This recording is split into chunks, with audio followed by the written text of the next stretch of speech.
What drew you to rap, Daniel? Whoa, whoa, whoa. Can I just contextualize that a little bit? Sorry. So that was a radio broadcast from late 2009. And I just thought it was, like, I love that song. I think it's one of the best pop songs of the century so far. And, but I found it so remarkable that the DJ on air decided to rewind it just so we could hear a verse or part of a verse again. And so I talk about that, and I use that as a little bit of a metaphor in the rest of the book for the way certain formulations of language or wordplay or insight can really hold me in thrall and make me just sort of obsessively need to rewind and rehear until I can make some kind of sense of it enough to move on. Which in a way is like a little bit of a backing into an answer to your question. Like, what drew me to rap, I think, was partly social, partly it was like in the milieu that I was in. I came to rap pretty late. I started really getting into it in high school. And I grew up on the south side of Chicago, so it was pretty present. You said it was kind of ambiently. You did use the word ambiently a lot in the book, kind of ambiently in the background. Yeah, I mean, a lot of people that I went to school with were very deep into it. Hyde Park, which is where the University of Chicago is, has its own hip hop culture. It has a radio station that was, the Midwest has always been a little bit of an also ran in American hip hop, but it had sort of its burgeoning presence incarnated in many ways in this Hyde Park radio station. But when I started listening to it more open-mindedly, like when, I was around people who we listened to it in their car or at parties or whatever, I think what first drew me in was the wordplay, because I've always had a brain that is very, very hungry for patterns and very satisfied by seeing examples of how language can mean multiple things, how words can do different things depending on how they're inflected, how they can be slippery in sort of an engaging and fun way. And rap is obviously chock full of that. And from there, I think I learned to appreciate a lot of other things step by step. And I don't know that I could list a sequence of things that I grew to love, but it became this gift that continues to give back to me. Not back, because I haven't really given it much, continues to give to me, decades later. Do you have an example of an early wordplay that drew you in, as it were, and that made you rewind, if not once, twice? Yeah, so we were talking a little bit ago about these sort of snatches of language that we carry around with us. And one of the first ones I remember, it's by a rapper his name is Quell, and he rose to prominence in a group from Hyde Park, the University of Chicago, called Typical Cats. And he's extremely good at similes and wordplay that are kind of seem a little bit easy, but sort of keep you thinking. And so the one that I'm thinking of is where he says, "I'm the motherfucking king like Oedipus." Which, like, okay, first, it's not at all. Explain it to us. It's not at all uncommon for a rapper to say, "I'm the motherfucking king." Like, hyperbole and profanity are both just part of the stock in trade. But then I'm the and so the more you listen, you learn you don't take motherfucking, just think of it as a sort of a little bit of a crass intensifier, and king meaning I'm the best. But then what he does is when he says like Oedipus, brings in Greek mythology, and he says, no, I'm not just like the totally awesome best. I am in fact a specific king who had sex with his mother and then gouged his eyes out and didn't end up well for him. And just the way you can do that with something that sounds so, I don't want to say innocuous because it's still profane, but like sounds so forgettable at first.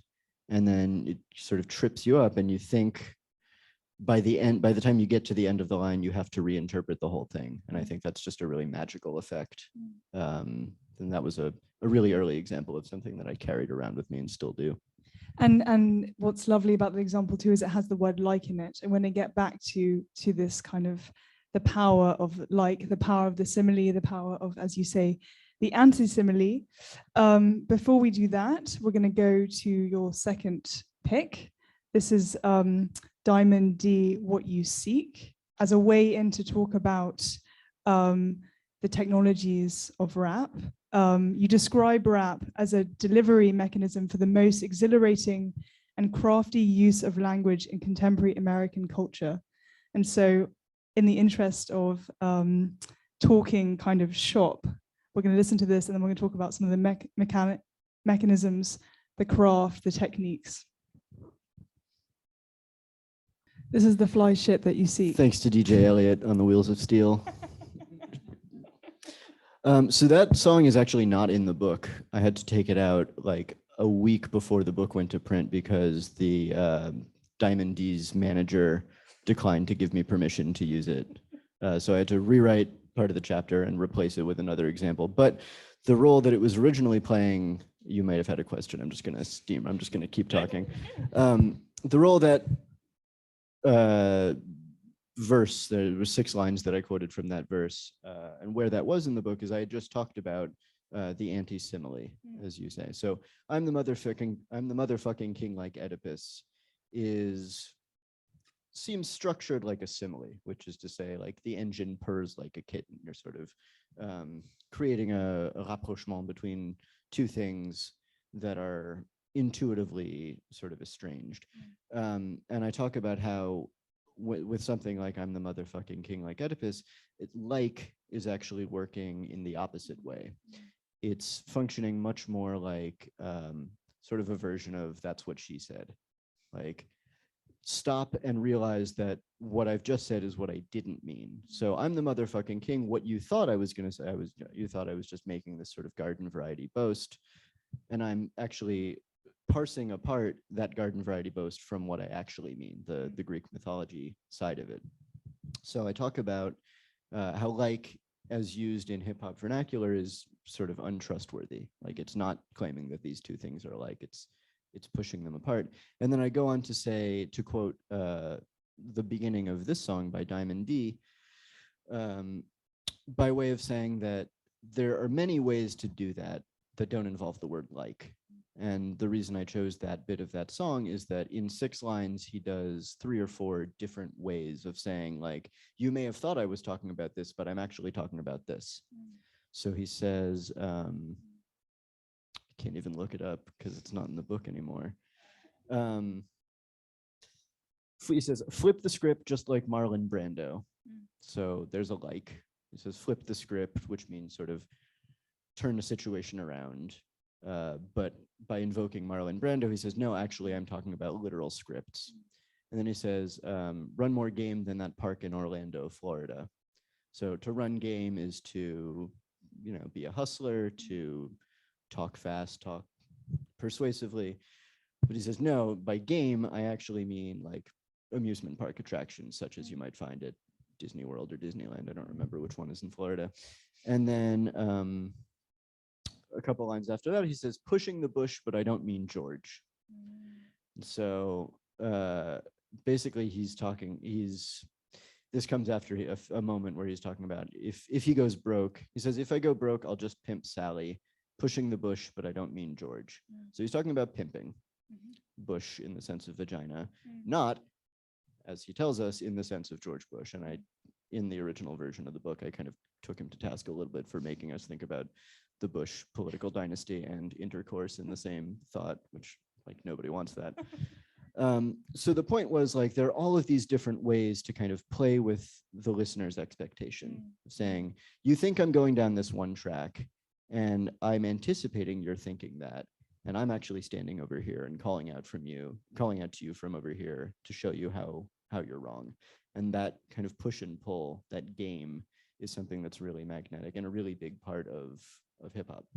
You write so beautifully about it, Daniel. You write, finding the anti-simile, finding the blind angles, the shortcuts, the secret overlaps, and using them sometimes to build stunning models of invention and intent, spaces where small discords combine into larger resolutions, and we see here how boring it would be to live in a perfect world where like only belongs with the like. That's actually from that's from the chapter about rhyme. Okay. About slant rhyme, about things that don't exactly rhyme with each other, like imperfect rhymes. But you are like, you're making me realize that I use like in the book in a way that like, that anticipates this other use of like. Right. It's a very rich tapestry. You're gonna love But the book. I would say for me, in some ways, I'm glad we made this slippage. In some ways, the antisimile and the slant rhyme and all the various uses of rhyme, the wide variety of rhyme. So we have slant rhyme, off rhyme, near rhyme, half rhyme, lazy rhyme, deferred rhyme, overzealous, compound rhyme. They work in a similar way because they're creating symmetry, or in the case of the antisimile, asymmetrical patterns where they don't normally exist. So can you talk about also the kind of use of rhyme as the contrast to antisimile perhaps, or similarity? I don't know that I can do that well, but what I will say is that what I think you're picking up on is a way that like rhyme has this very sort of narrow, specific technical definition. It's two sounds that are, echoes. But and the way the book is constructed is to take these things that start out very, very specific, very narrow, like rhyme, slang, the way words change what they mean over the course of time. And then I kind of try to find these mirrors for these slightly more abstracted, figural ways of thinking about it. So rhyme is more than just rhyme. Like an antisimile is kind of what you might call a conceptual rhyme. So it's a rhyme of two things that seem like two uses of the same word. You could say it's a false rhyme between bush as in vagina and bush as in George Bush. Bush as in the shrub. Like those are things that in a sense you can say they rhyme, and in a sense you can say that rhyme is misleading.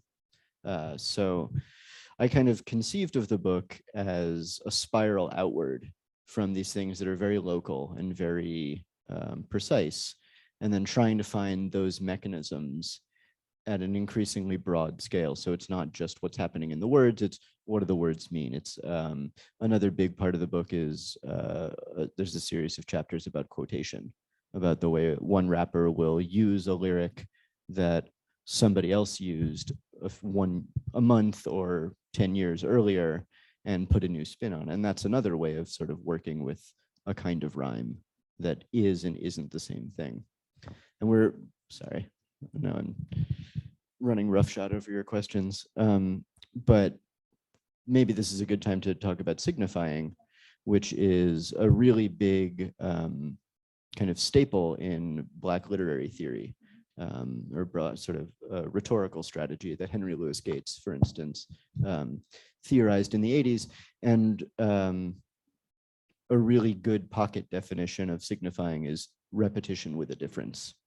So if you say something and then I take that thing and I say it, but I inflect it differently, or I change one word, or I make it rhyme with something else, that's a way of sort of reprising an idea, making it mine, making a commentary, whether it's to make fun of you, whether it's to sort of amplify what you were saying, whatever the purpose. And that's this mechanism that's super present in rap and makes it much easier and in a way much more artful to conceive of it as a continuum of people who are speaking to their respective audiences at different moments in time, but also a conversation where everyone's replying to each other forward and backward in time.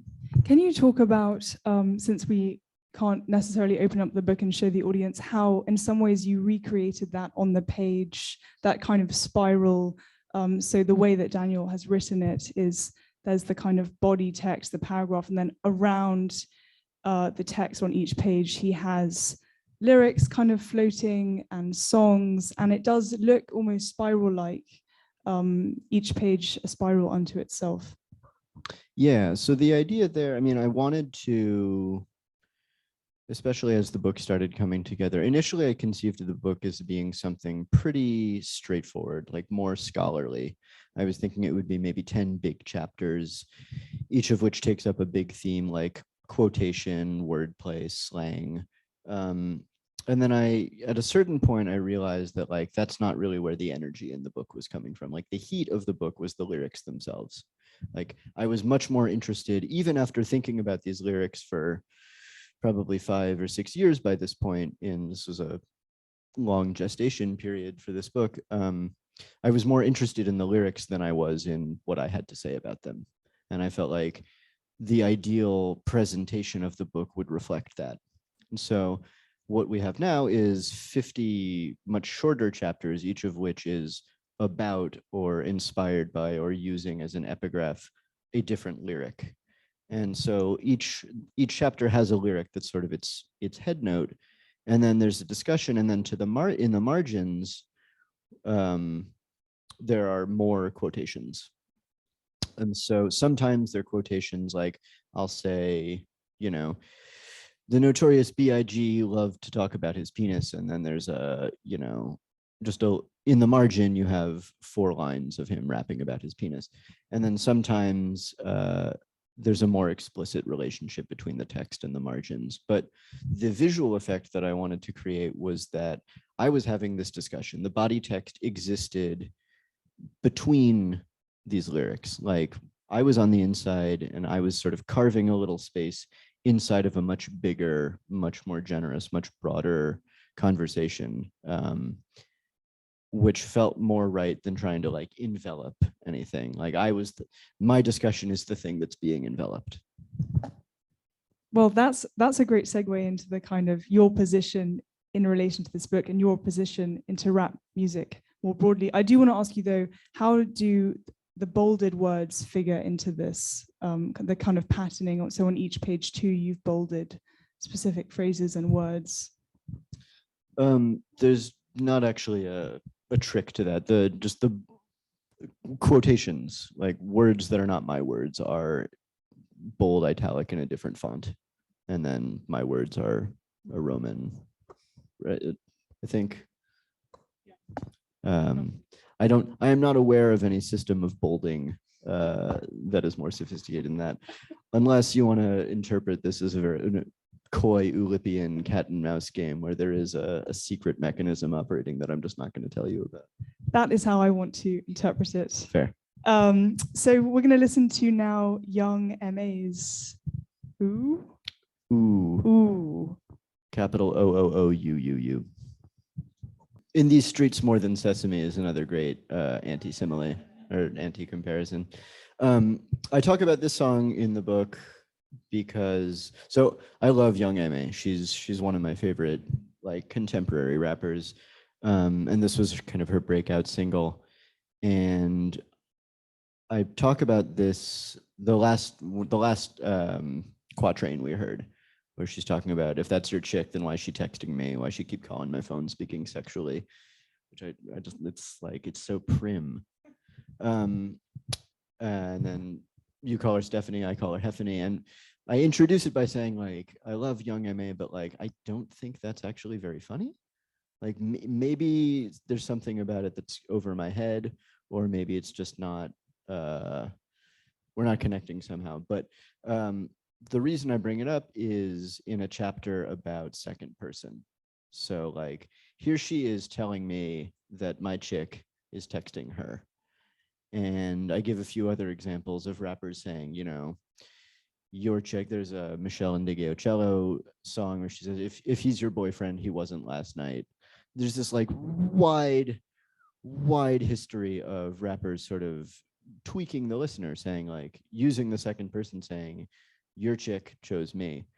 And the sort of question that I pose is like, why are we all being so cool about this? Like, why, if my chick has been texting Young M.A., like, what am I to do? And this is it's obviously a little bit of a tongue-in-cheek question, but like, to listen to rap is, and to sort of take the second person at face value, is to find yourself constantly being talked to like you're being seduced, like you're being threatened, like you're being robbed, like the rapper is asserting dominance and dominion over you. And that's a really fascinating phenomenon that I don't think exists in many other kinds of art, this sort of confrontational stance that is not a default, but is so normalized in rap.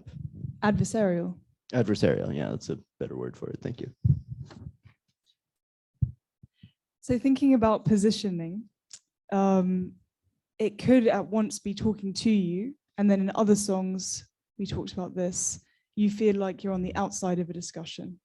And there is this sense of the kind of insider outsider perspective that you talk about a lot in the book.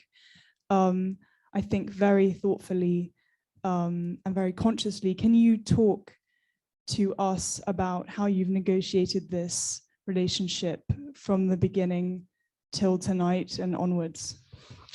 Yeah, so I mean, there are a few different ways that I'm an outsider, and I think rap is because rap is, I talk a lot about coding and how a lot of slang is sort of fundamentally, no matter whose slang it is, built to exclude somebody. It's built to sort of consolidate some insular group, and often has features of like,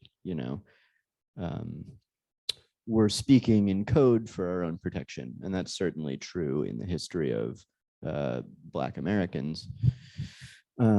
So on one hand, because I'm white and I don't share any of the historical trauma or the current experiences of Black Americans, that's one way in which I'm an outsider, and that my ability to understand and sort of empathize with the context in which this language is being used this way is necessarily limited.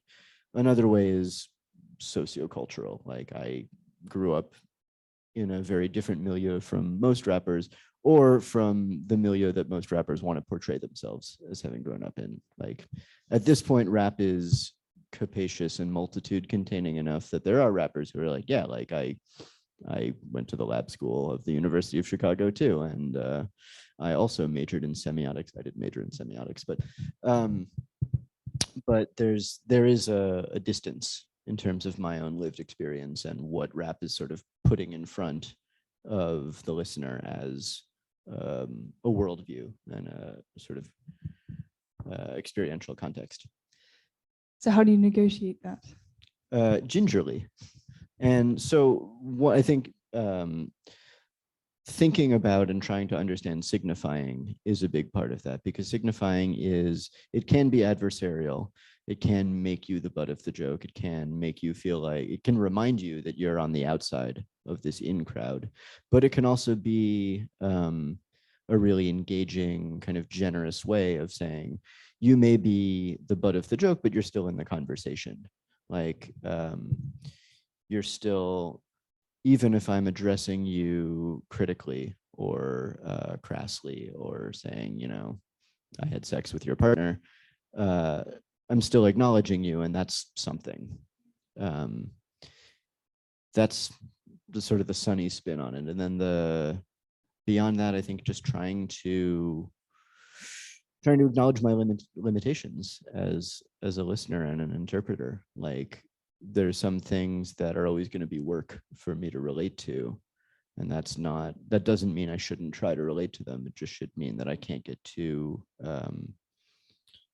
confident about knowing what I'm talking about and knowing what's being talked about in front of me, or that I'm eavesdropping on. I had something else to say, but I forgot it. I think it's a good moment to listen to Big Ls EBonics, because please, you can set it up based on what you just said. No, it's a song from, I think, 1999.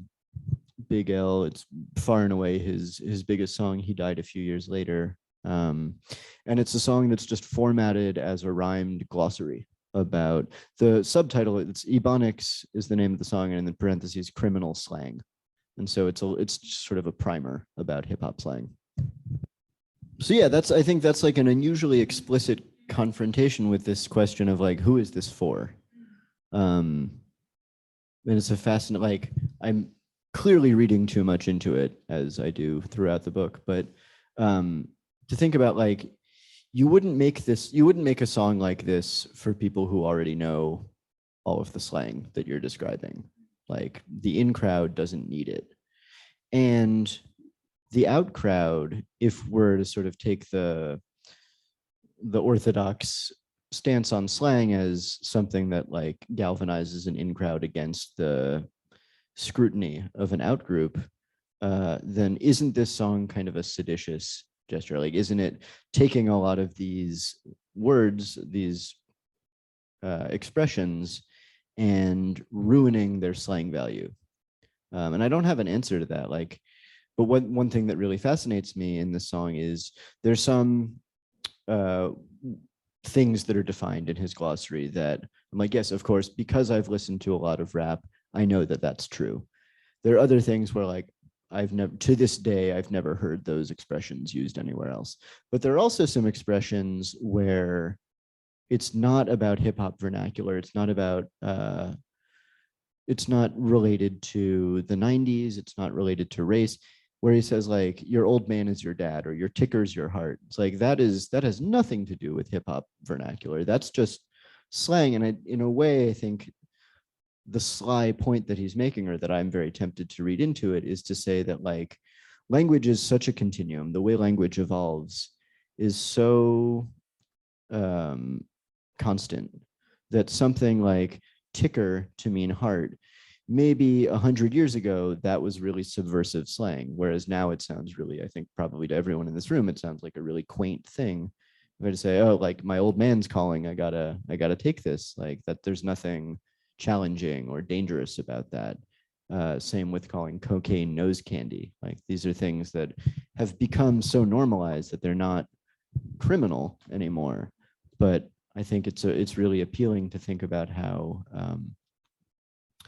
all words, all expressions, all idioms, just all of language exists on this continuum where like maybe it's dangerous and an outlier now, but it may well be in the mainstream 20 years from now. And this is a lovely point that you make towards the end of the book, Daniel, which is that oftentimes you feel that just at the point that you're kind of understanding the meaning of something, it's already moved on, it's already slipped away from you, that the pace of the evolution of this language is moving so quickly for everyone that it's almost hard to keep up. And that's right in some ways. Yeah, agreed. I mean, that's it accounts for the quixotic nature of a project like this, you know, writing a book, which is such a slow technology with which to disseminate thought and information, but also what makes rap so vital and so like such a rewarding challenge to try to keep up with, you know, like, and I'm 37, I'm aging out of, I started aging out long ago. And like, there are a lot of kinds of rap now where I like, but I don't see the appeal. Like I don't get it as viscerally. And they're really popular kinds of rap. You know, like what I think of as the lyricism or the attention to rhythm seems lacking to me. And even that, this notion that like, it's okay because it's not for me anymore, to the degree that it was ever for me. But like, if we just bracket out everything else and think about youth as like a good qualification to embrace this thing that was really racially inflected 20 years ago and still is, but is also so obviously the universal artistic idiom of the moment. Like, I would rather the rap keep reinventing itself and keep doing new things that might sound challenging to somebody like me than to stay the same and keep pandering to me just so I can get it. If you don't already have a sense of how deeply and movingly Daniel has thought about this and written about this, I just want to read a few things that you wrote. Questions for which you don't have answers, but questions that are so forceful that I think they stand alone. You write, "What does my excitement and curiosity have to offer? Is the pleasure of discovery inherently inquisitive, colonial? If metaphorical literacy is coded as Black, then what again are my curiosity and I working so hard to accomplish?"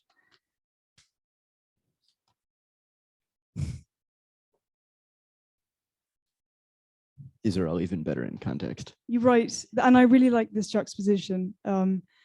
You write in your conclusion, "Rap did more than anything else to broaden and deepen my perspective on the complicated realities of race in America.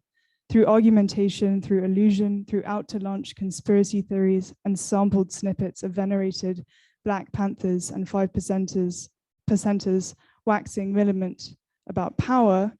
And then in your preface, which you wrote in December of 2020, so kind of undermining yourself totally and always, I think, positioning yourself in the position of kind of a humble learner, you write, has it always been irresponsible to conflate rap with the Black experience in America? Is it frivolous to think it can help us learn to understand each other? Maybe, maybe not. I still feel that way. I mean, it was kind of an easy way out to not take a more definitive stance on that question. But like, I think these are questions that, I think part of the reason the book took so long to write was I had to spend a lot of time grappling with the extent to which I belonged, like my voice belonged in this discussion. A lot of that was, looked like self-doubt. A lot of it looked like going over what I'd written and what I'd thought and just trying really hard to tease out anything that felt like I was speaking for anyone besides myself. Like I was trying to claim any authority beyond just being a guy who loves language and listens to rap and has a great time. Like I don't have any more answers than that.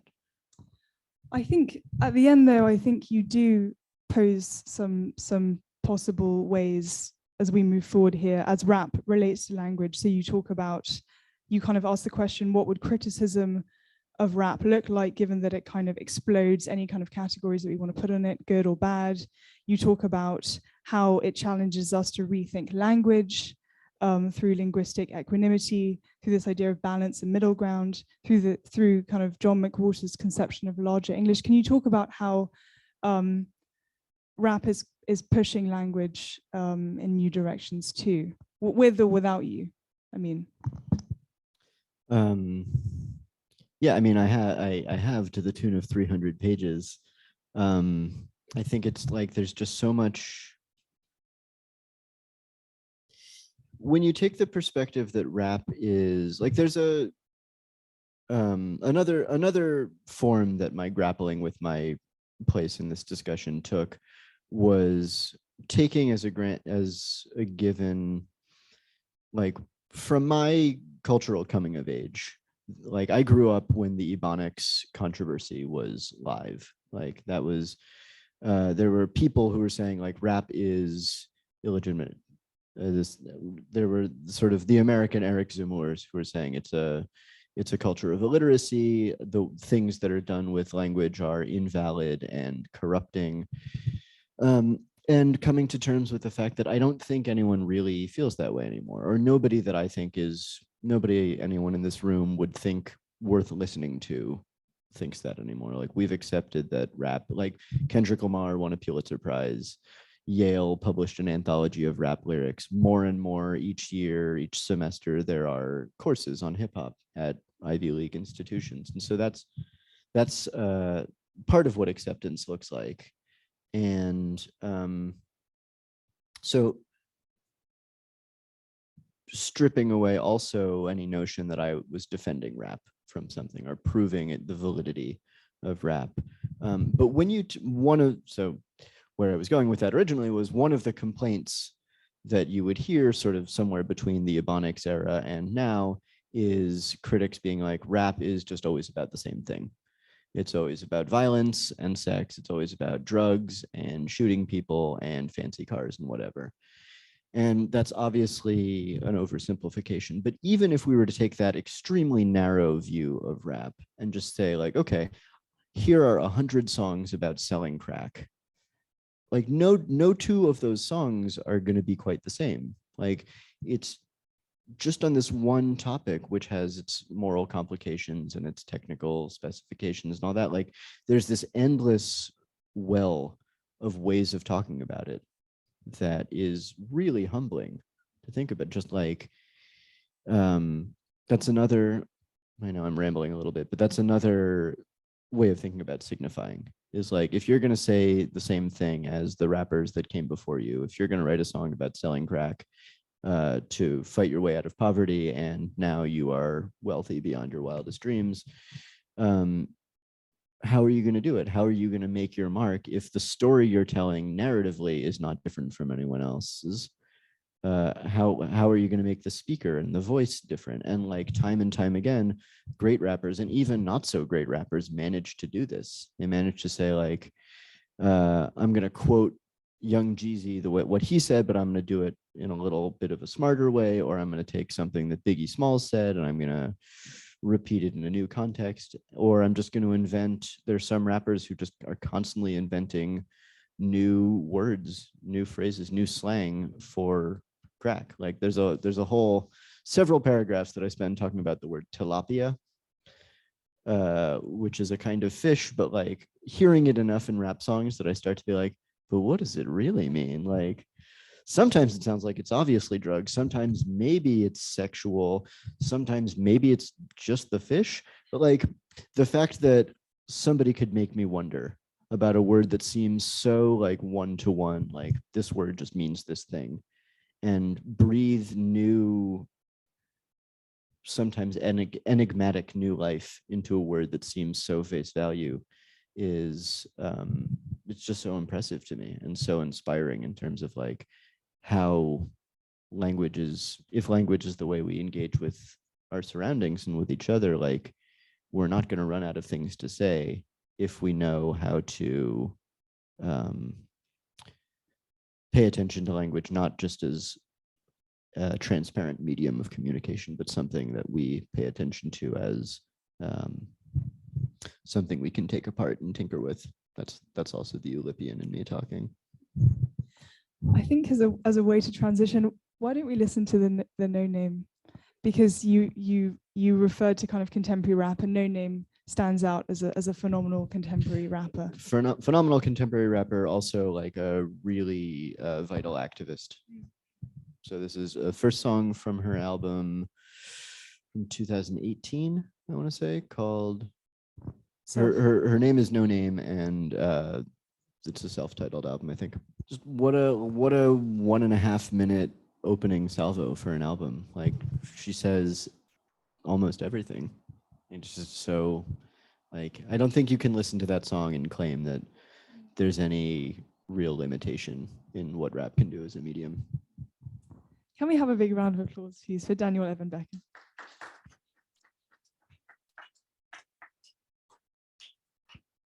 Are there any questions in the room? Yes. Okay, thank you. It was interesting. I'm Spanish. I'm a rap fan and also Spanish, etc. I have 3 small questions, if you allow me. First, when I came to France, I saw for the first time the T-shirt that says "Le rap c'était mieux avant." I own that T-shirt. It was a gift, though. Okay, do you agree with that or not? Le rap c'était mieux avant. Rap used to be better. No. Okay. I think like rap used to be more better calibrated to me before, but I think it's always getting better. Mm-hmm. Okay.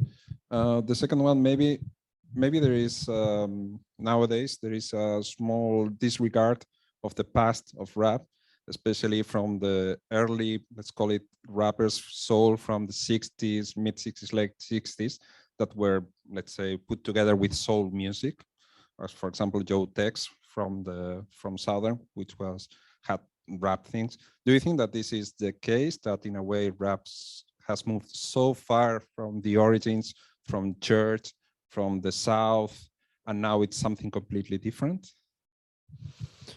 That's a good question. I think depends how you're looking at it. Like I think rap is so much its own commercial juggernaut. It's so much its own music unto itself that you don't need to put it in the context of its historical pedigree. You don't need to say it takes from this, it takes from jazz, it takes from blues, it takes from all of these other Black traditions and African traditions and Hispanophone traditions. Like that's not necessary, but I don't think there's been any meaningful breach in terms of its connection to those things. So that, yeah. I just want to offer the mic to someone else before we go to yes. Hi. Hello. My question is, while you were writing the book, did you speak to any rappers to get any feedback? Or since the book has come out, have you had any feedback or any response from any rappers who were either mentioned in the book or otherwise? Practically no. One rapper who I approached to see if he would blurb the book did not end up providing a blurb, but sold the copy, sold the review copy that the publisher sent him for $50 on Instagram. Which, like, I'll take that. I can't knock that hustle. No, it was something that I was open to, but never felt like it was necessary to the project. Like, early on, I think I asked myself, like, should this be a book that has interviews with rappers? Should this be a book that like approaches things from the perspective of practitioner? But I decided, partly out of convenience and partly out of, I think a legitimately defensible stance, like that's just not the kind of book I was writing. The book I was writing was really just, it was a listener's book. It was, and there are more and more, which I think is wonderful, books and other resources where rappers talk about their own approach to writing, their own approach to listening to other rap. Like Jay-Z has a book called Decoded where he annotates a few dozen of his own songs and intersperses it with memoir. Boots O'Reilly from The Coup has a book that's similar. The Beastie Boys published this like huge, I think it's over there, like visually sumptuous book about their origin stories. Like, I think that's really valuable, and I absolutely want more of it. I would love to be a part of like more of those things being in the world, but I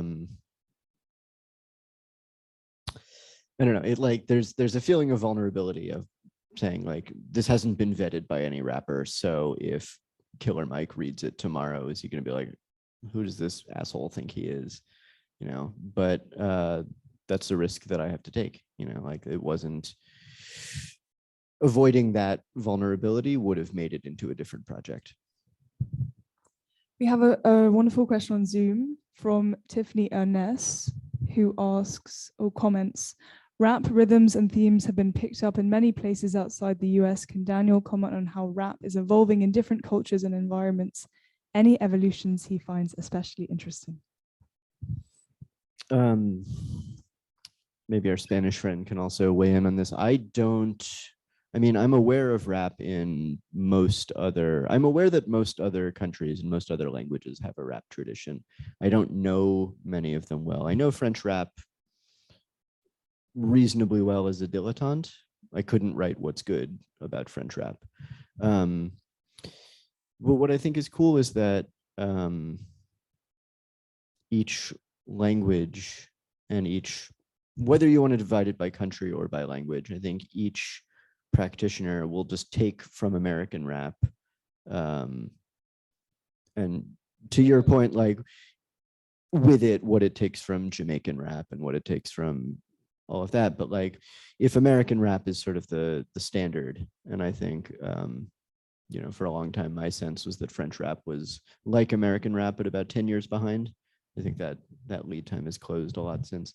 But we just sort of take what is useful to them and take what, like French rap, what's popular now does not sound like what's popular in American rap. It doesn't sound like the Italian rap or the German rap or the Hebrew rap that I've heard.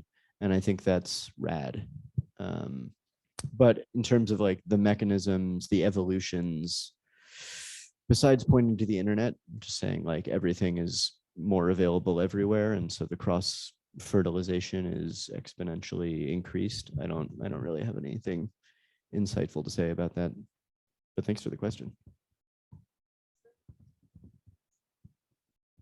So I understand I'm not the only octogenarian who enjoys your book. And so I think I've been enjoying it a lot because of the creative way that you talk about language and what I'm learning. And I'm just wondering, I need your validation. Is that part of what you were thinking about? I mean, it's a lot about the creativity of language.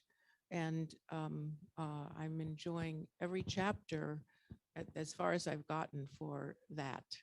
And I just wondered what your thoughts were about writing the book around creativity in language. And I guess you've said some of that because you've said about the evolution, but I just wonder if there's more that you have to say about that.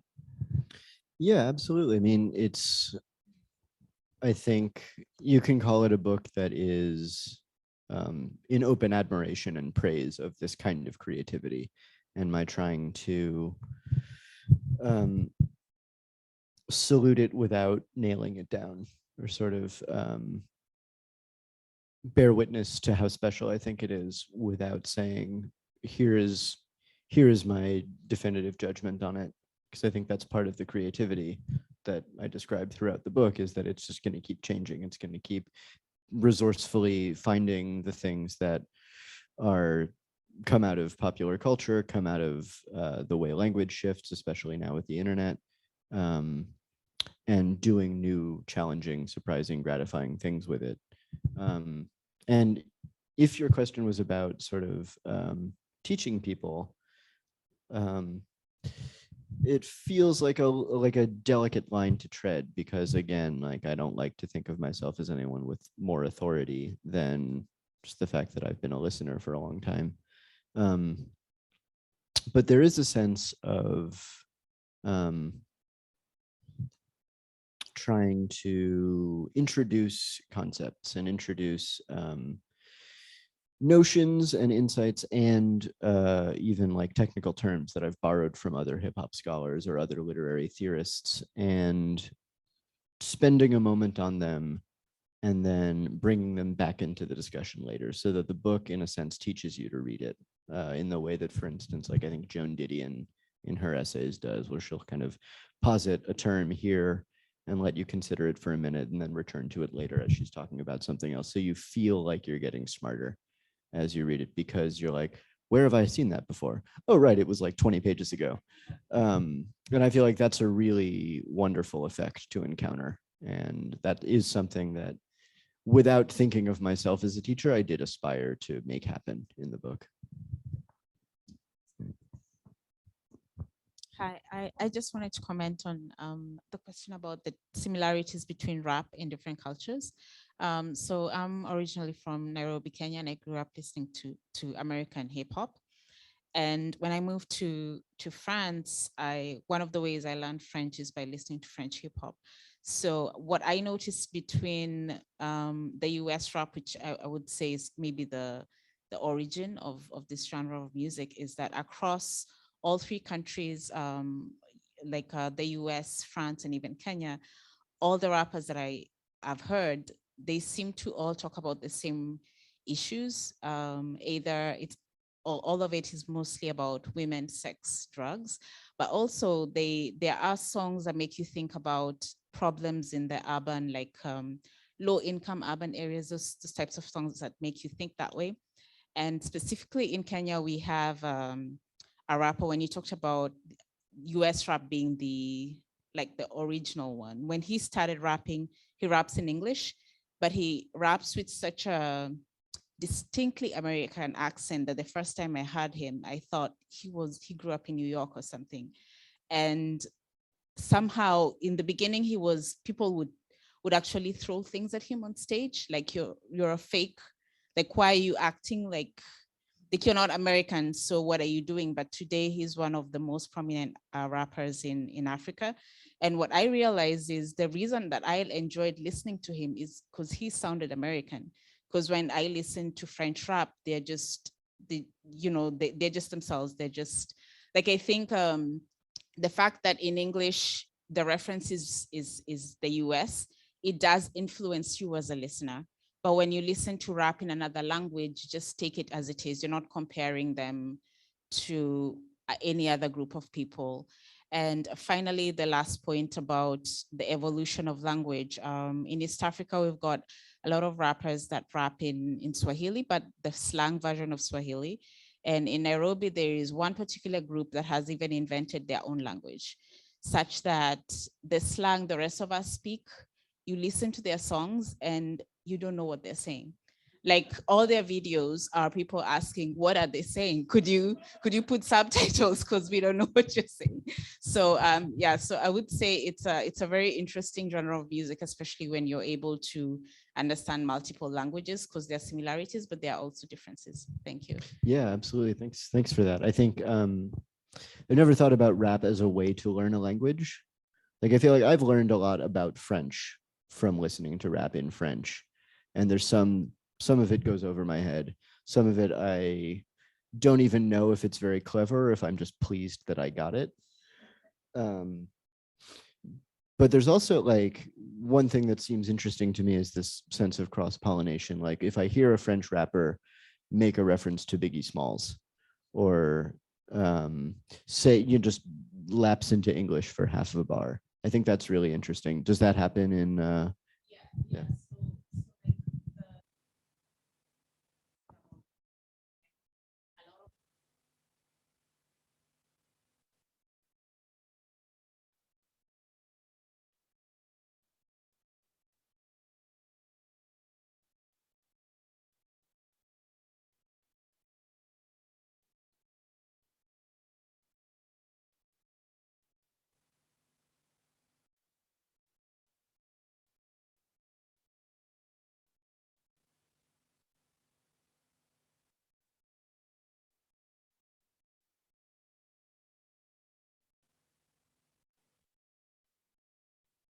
Yeah.